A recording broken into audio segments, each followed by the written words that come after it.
जैसा कि आप जानते हैं नवरात्र चल रहे हैं और जिस प्रकार नवरात्र में देवी माँ के 9 स्वरूप होते उसी प्रकार हमने मुजफ्फरपुर के 9 देवी स्वरूप महिलाओं के बारे में जानने का कार्यक्रम आरंभ किया है, जिसमें आज तीसरे दिन हमारे साथ जुड़ी है स्वर्णिम चौहान, जो कि महासचिव है बीआर यूनिवर्सिटी की। तो आइए चलते हैं उनसे बात करते हैं। पहले तो मैम बहुत बहुत स्वागत है आपका मुजफ्फरपुर मैक की ओर से।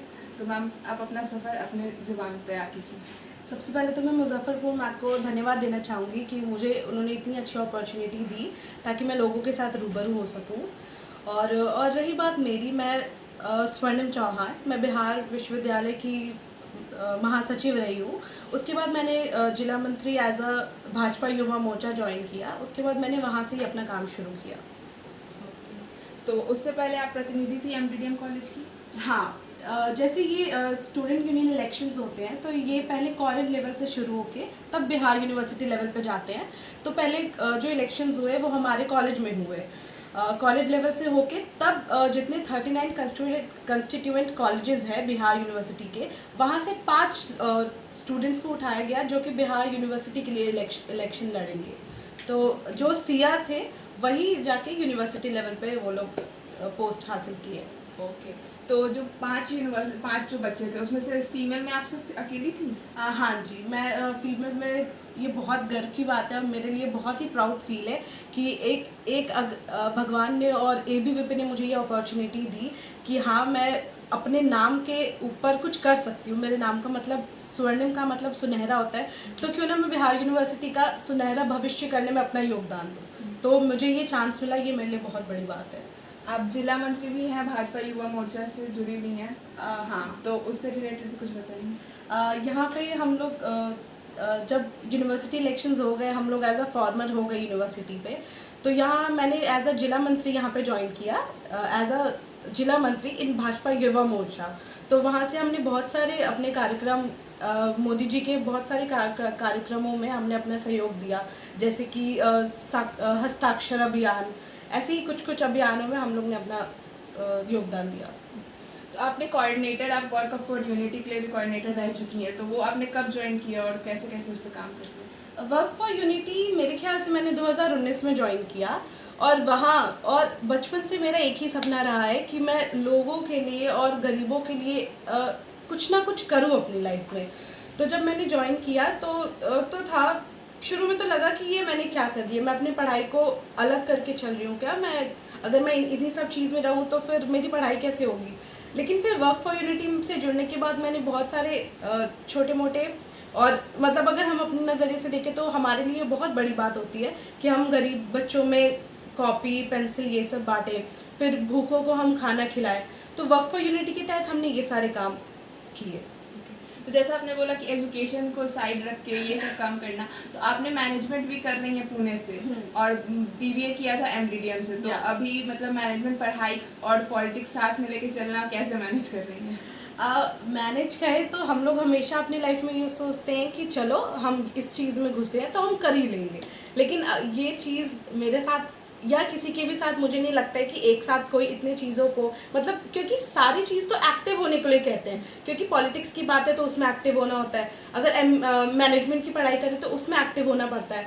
तो ये मेरे लिए थोड़ा प्रॉब्लम की बात हो गई, क्योंकि मैंने एज अ आर्ट जंक्शन भी शुरू किया था बीच में, जब लॉकडाउन का ऐसा महीना चल रहा था, कह सकते हैं लॉकडाउन का सीज़न चल रहा था, तो मैंने आर्ट जंक्शन शुरू किया। उसमें भी मैंने कुछ काम किए, बहुत अच्छे काम किए, और अभी मैं उधर एक्टिव नहीं हूँ तो मेरे डैडी बहुत गुस्सा है कि तुम कुछ भी लेते हो तो उसको छोड़ो नहीं।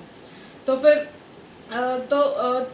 फिर पॉलिटिक्स की बात है तो पॉलिटिक्स में मेरी वापसी ज़रूर होगी, लेकिन अभी नहीं, जब मैं एक मुकाम हासिल कर लूँगी अपनी ज़िंदगी में तब।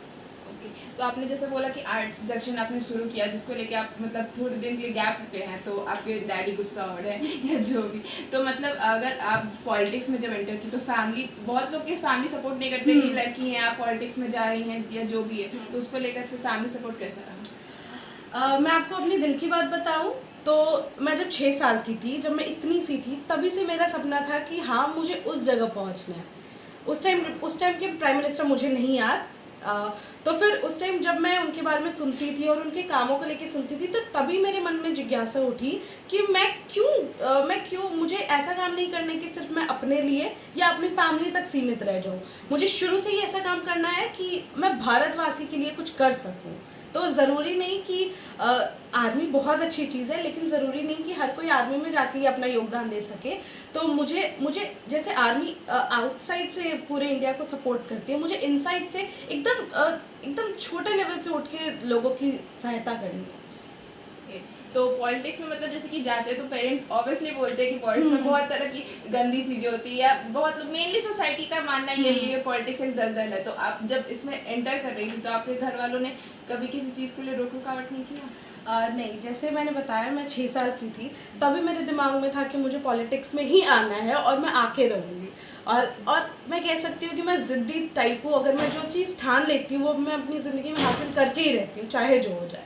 तो मम्मी डैडी ने मेरे इस सपने को मुझे कभी भी पीछे नहीं धकेला। जैसे बहुत सारे हमारे रिलेटिव ने कहा कि आप पॉलिटिक्स में भेज रहे हो ये, या फिर मैं अपने जब हम लोग ये कर रहे थे, अपना कैंपेन कर रहे थे एबीवीपी के थ्रू, तो उधर हुआ तो मैंने बहुत लड़कियों को प्रेरित किया कि ठीक है, तुम खड़े नहीं हो सकते तो तुम क्या करो, तुम अपना वोट, जो तुम्हारा मत है उसको मत छोड़ना, क्योंकि तुम्हारे एक मत से किसी की एक लाइफ बदल सकती है। कोई तुम्हारे लिए अच्छा कर सकता है, कोई खराब कर सकता है। तो फिर मम्मी डैडी ने मुझे कभी भी इस चीज़ के लिए पीछे नहीं धकेला। और मैं सभी पेरेंट्स से कहना चाहूँगी कि ज़रूरी नहीं कि हम किसी भी चीज़ में किसी लड़की को भेजते हैं तो वो चीज़ खराबी होती है। आप खराबी की बात कर रहे हो, पॉलिटिक्स खराब है, तो हम अगर मैनेजमेंट की डिग्री या किधर से भी जाते हैं तो हर जगह लड़कियों को एक्सप्लॉइट होना पड़ता है। आप मानते हो, जैसे किसी भी चीज़ में गए तो हम सुनते हैं कि उस लड़की के साथ ऐसा हो गया, क्यों हुआ। आप अपनी बच्ची को पहले से ही समझा के रखे हो ना कि ये चीज़ गलत है, इधर गंदा चीज़ होता है, तो पहले से ये बता के रखो ना कि बेटा तुम उस लाइन में जा रहे हो, तुम जाओ, हम तुम्हारे साथ हो, तुम कुछ भी कर दोगे हम पीछे से खड़े रहेंगे। तो मेरे डैडी ने हमेशा मुझे ये कहा है कि तुम जा रही हो, तुम्हें अच्छा बुरा, तुम इतनी बड़ी हो गई, तुम्हें अच्छा बुरा पता है, हम तुम्हारे पीछे से है, हमेशा है, लेकिन आगे रह के तुम्हें ही हर चीज़ से लड़ना है। तो फिर मैंने इस चीज़ को अपनी लाइफ में बहुत अच्छी तरीके से लिया, उनकी बातों को।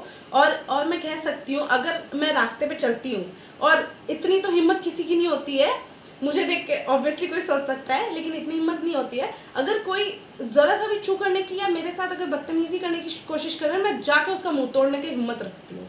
तो मेरे फैमिली ने मुझे हर तरीके से सपोर्ट किया, ये मैं कह सकती हूँ।